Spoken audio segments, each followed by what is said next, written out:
night, Troy students raise awareness about human trafficking. Plus, fraternities and sororities takes a stand against sexual assault. Stay tuned for TrojanVision Nightly News starts now. From the high-definition digital production center on the Troy campus, with news from Troy University locations around the world, this is Troy TrojanVision Nightly News. Hello and welcome to Troy TrojanVision Nightly News for April 9th, 2013. I'm Caitlin Crow. And I'm Judson Garner. Thank you for joining us this evening. Troy University has become the first university in America to be designated a Purple Heart University. The designation comes as a part of an effort to honor veterans who have been given the award.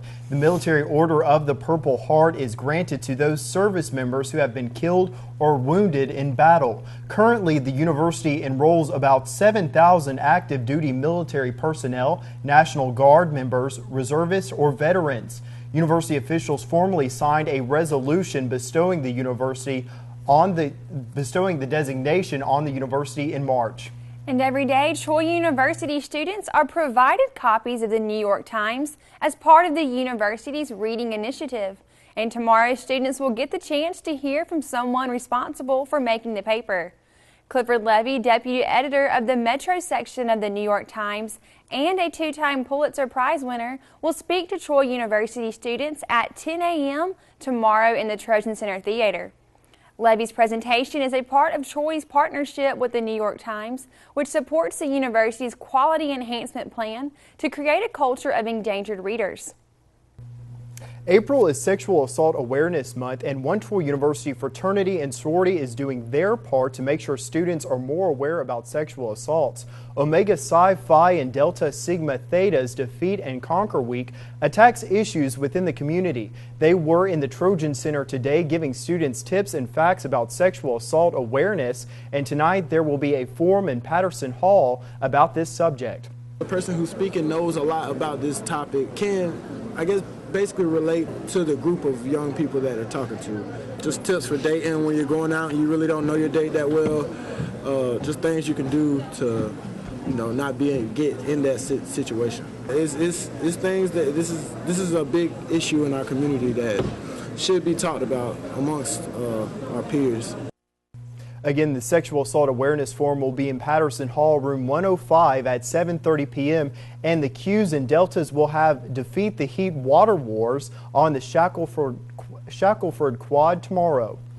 And tomorrow, another Troy University organization is giving students a physical way to show support for victims of sexual assault.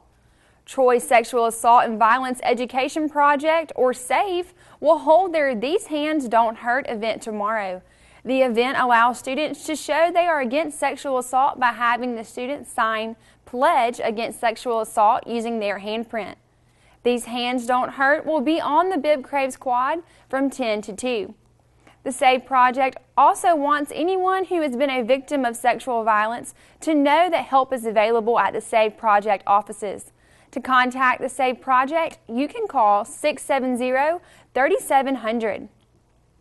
And some students may have seen a giant red X on the quad today. That's right, Caitlin. And the X was supposed to be a way for two campus organizations to help shed some light on something that many think no longer exists.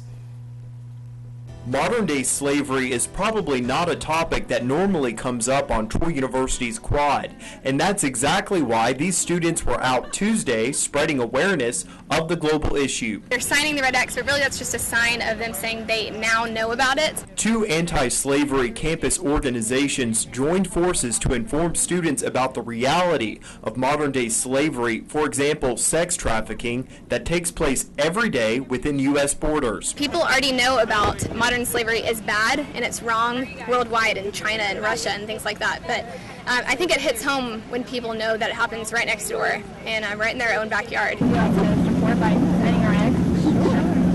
The International Justice Mission and Stella's Voice members think that getting students to participate in a relatively simple project is an effective way to benefit their cause. People pay attention to things that catch their attention, and so I think this would have been a flop without something that catches people's attention. People need something bright and something big. Students also encourage their peers to participate in a social media campaign that's going on around the country today. And if you want to be a part of this movement to end modern-day slavery, it's as simple as going to enditmovement.com. The website offers tips for spreading awareness, promotional videos, and a petition that will be sent to the president by the end of Monday. The End It campaign is sponsored by 7 national organizations. All of them share the goal of having a slave-free world. And now taking a look at news from around the state. In Montgomery, an Alabama governor is offering a $5,000 reward leading to an arrest and conviction in a 2012 case involving a death. Authorities say 28-year-old David Durante was found shot to death inside his vehicle along Interstate 65 on November 25, 2012. In Birmingham, a Birmingham-based chain of barbecue eateries has been named the state's best barbecue restaurant by Facebook fans. Jim and Nick's received 4,055 votes. Some 81,000 votes were cast overall during the past 4 weeks in the contest, with 32 brackets, similar to the NCAA basketball championship. Federal officials say a toxic fungus impacting bats has made its way to Fern Cave in Jackson County. The state's first case of white nose syndrome was reported yesterday at the home of the world's largest wintering colony of bats. And still to come on TrojanVision Nightly News, the women's tennis team was looking to extend its impressive winning streak. Were they able to do it? Well, Justin McNally will let you know coming up in sports. And the gun control debate continues today as we reach the 4th-month anniversary of the Sandy Hook school shooting. I'm Danielle Nottingham. Coming up, Sandy Hook families hit Capitol Hill with a plea for immediate action on tougher gun control laws. Today is Saturday. Salad on Saturday, fruit on Friday, ball Thursday, water Wednesday, touch your toes Tuesday, let's move Monday, sparkles next Sunday. 60 minutes of physical activity a day and eating well can help get your child healthy. So keep them active and eating well every day. Get ideas, get involved, get going at letsmove.gov. That's letsmove.gov. For me, professionally, I wanted a degree that actually means something. And Troy had a great reputation academically. There's a number of, folks in Congress that have degrees from Troy. So I think that tells you an awful lot. On campus or online, Troy offers you an extraordinary education that's respected around the world. Troy University. It's all you need to know. I'm Rich Nugent, and I'm a United States Representative up in Washington, D.C., and I'm a Troy Trojan. From the high-definition digital production studios of Troy University, you're watching the award-winning TrojanVision Nightly News. And now for a look at what's happening across the nation and around the world, we'll go to Caitlin Crow at the Global News Desk. Caitlin. Well, in North Korea, they are urging all foreign companies and tourists in South Korea to leave in case war breaks out. Some say it's a bluff, others are worried. CBS's Tina Cross reports from London.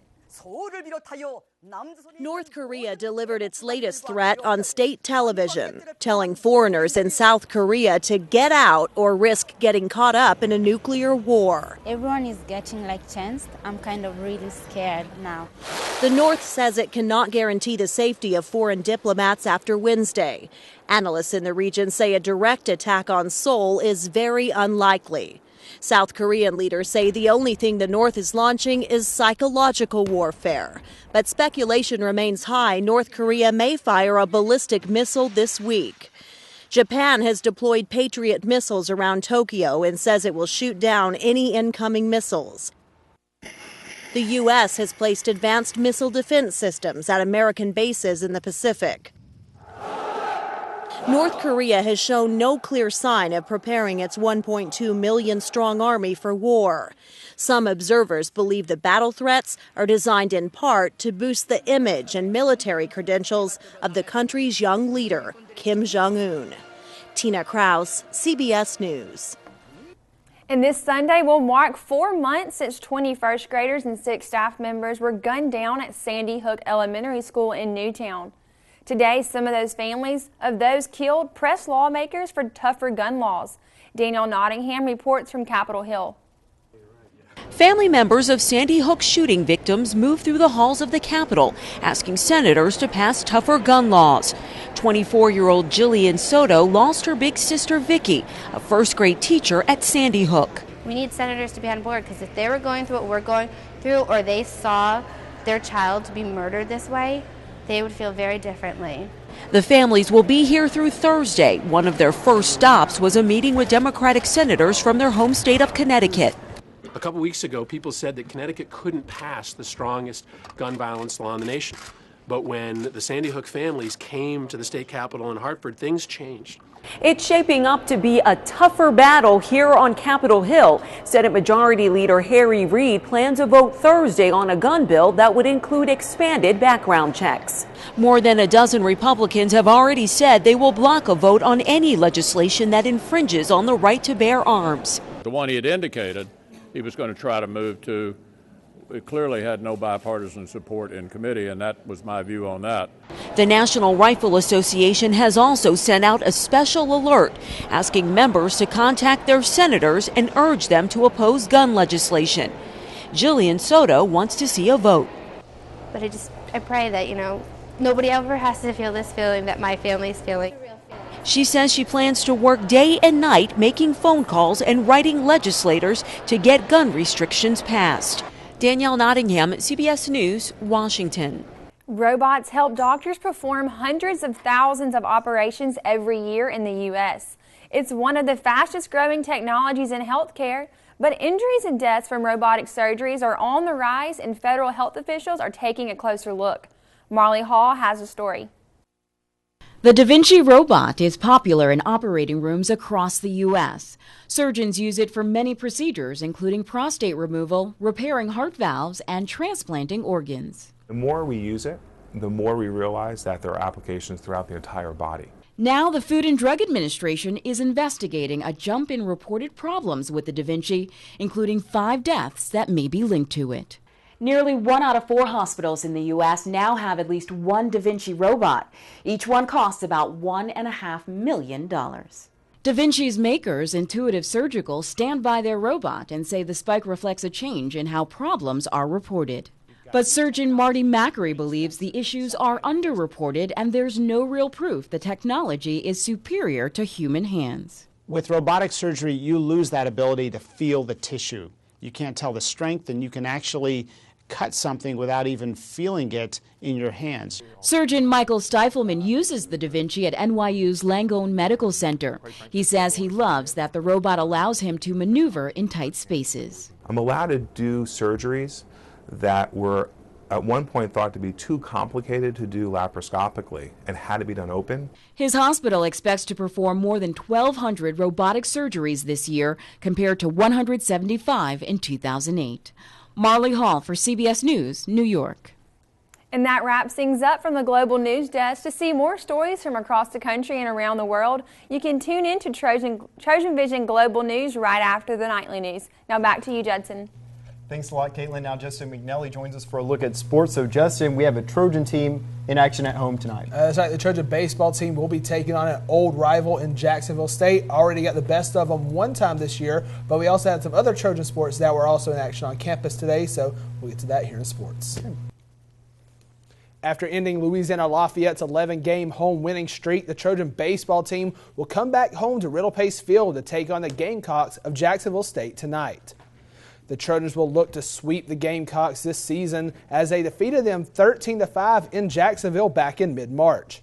In that contest, Trey Santos drove in 4 RBIs, and Tyler Vaughn and Danny Collins each had 2 hits. Santos hopes to improve from this past weekend's stellar performance, in which he had 2 home runs, a triple, and 6 RBIs. And for the 3rd straight Tuesday game, the Trojans will hand the ball to senior Ryan Sorsey. Sorsey is 3-0 on the season and picked up the victory in the last contest against the Gamecocks. Here's head coach Bobby Pierce with his thoughts on tonight's matchup. State, we played a really good game at their place in that win 2 or 3 weeks ago. They've been playing a little bit better. They're leading their league right now. They had a big win over Samford last midweek, a high-scoring game, 12-11, or 11-10.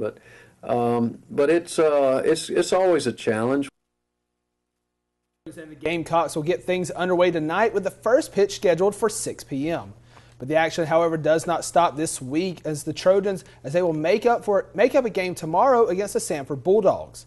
The game that was previously scheduled for back in March was changed to tomorrow's date due to weather concerns. The Trojans will look to get above 500 on the road as they are currently 4-4 away from Troy. And just as the game tonight, the Trojans and the Bulldogs will have their first pitch at 6 o'clock. And after they almost swept the FAU Owls this past weekend, the Trojans softball team looks to erase the loss from Sunday as they play their own makeup game against the Auburn Tigers on Wednesday. The Trojans and the Tigers were originally slated to play in late March, but cold temperatures forced the game to be postponed. The Trojans sit at 18-20 on the year and are 6-9 on the road this year. Well, that's where the Trojans are going to be when they face the Tigers, and head coach Melanie Davis knows her team is going to need more team unity as the team progresses throughout the season. This is what we were doing earlier on, and we've got to put it together that when the pitcher makes a bad pitch and they smack the ball around, we got to have a great defensive play. And when we give up a walk or we give up an error, then the pitcher's got to get us a strikeout. And we've got to do the little things that you need to do. That's why it's a great team sport. Well, the Trojans and the Tigers will take to the field tomorrow night with first pitch setting to begin at 6 o'clock. And the Trojan men's and women's tennis teams were at home today for their final home matches of the season. The men's team took on the Rattlers of Florida A&M, while the women's team hoped to extend their winning streak against Alabama State. The women's team has the third longest active winning streak in the country at 11 straight. And while that was the main storyline for the matches, head coach Eric Hayes had a different reason to appreciate today's games. You know, it's the last match for all these seniors. They've been here for 4 years and played a lot of matches. And, you know, it's emotional, and they got all caught up in all the matches they played. And most importantly, we're just trying to get them out with a win on their last day here. And right before we came on air, we learned that the women's tennis team had indeed extended that win streak to 12 straight. That means the women's tennis team has won 12 straight games and is continuing up the ranks for the most wins in the season. So we'll have the report on the men's game coming up tomorrow. And the men's golf team may not be looking to take home a team championship at the Old Waverly Collegiate Championship, but 4 of its members are looking to take home individual prizes. And so far, Kyle Thomason is the low score for the Trojans after he carded a first round 71 and followed that up with a 73 in the second round. Thomason, Philip Brennan, Will Garner, and Alex Barnes are all hoping to take home the individual title, but are all chasing Emerson Newsom from Cincinnati, who has shot a 138 through the first 2 rounds. The third and final round will conclude today, and we will have a full recap of this tournament tomorrow on TrojanVision Nightly News.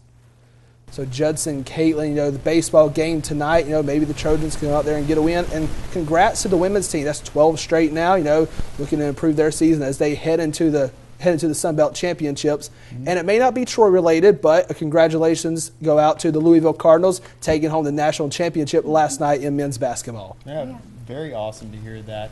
Lots of stuff going on in springtime sports. I mean, it's hard to keep up with all of it. That's right, all the Troy sports going on. A lot of teams are actually doing well this time of the year as well, so maybe they can continue that as they move forward. Yeah, baseball games too. That's right. Everybody needs to go out there and support. Thanks a lot. And coming up, we'll hear from one Troy University professor who was named the best speller in the nation. And another beautiful spring day today, but we do have some April showers coming our way. How long will the rain hold off? Bree Sanders will let us know coming up after the break. Oh, this isn't good. I was a gift from him to her. I'm going to the animal shelter, which isn't necessarily bad. I just hate the stigma associated with shelter pets. People will think I bite or that I spray everywhere. They're the ones with problems. I'm totally fine. Adopt me, you'll see. I'm gonna go pack.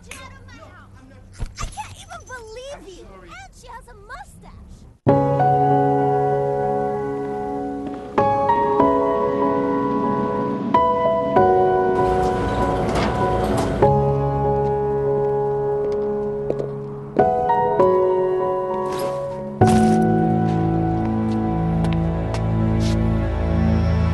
Welcome home, man.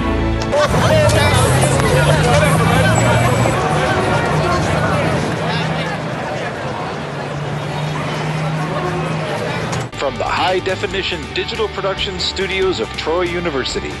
You're watching the award-winning TrojanVision Nightly News. And now Bree Sanders joins us for a look at weather. So, Bree, as I see, it's been a beautiful spring day today, but I hear that some showers may be coming our way. Can you tell us a little bit about that? Absolutely. Much like last week, we had picture-perfect conditions in our area, but it looks like we may be experiencing a little bit of rain for the viewers at home and for us here at the station. Might be coming in sometime Thursday, so definitely be on the lookout for that, but I'll get more into that in just a moment. First, let's go ahead and go into our campus snapshot. On campus, we see that it's a beautiful day outside right now, so if you're out and about, definitely take advantage of these sunny skies and spring-like temperatures. Looking at our current conditions in our area, we have partly cloudy skies, temperatures at 85 degrees, dew points at 55 degrees, humidity is at 36%, barometers at 30.09 inches and steady. Winds are coming in from the south-southwest at about 5 miles per hour. Today's stats. We had a high today of 86 degrees, a low of 54. There was no rain in our area. The sun rises at 6:22 a.m. and it should set at 7:09 p.m.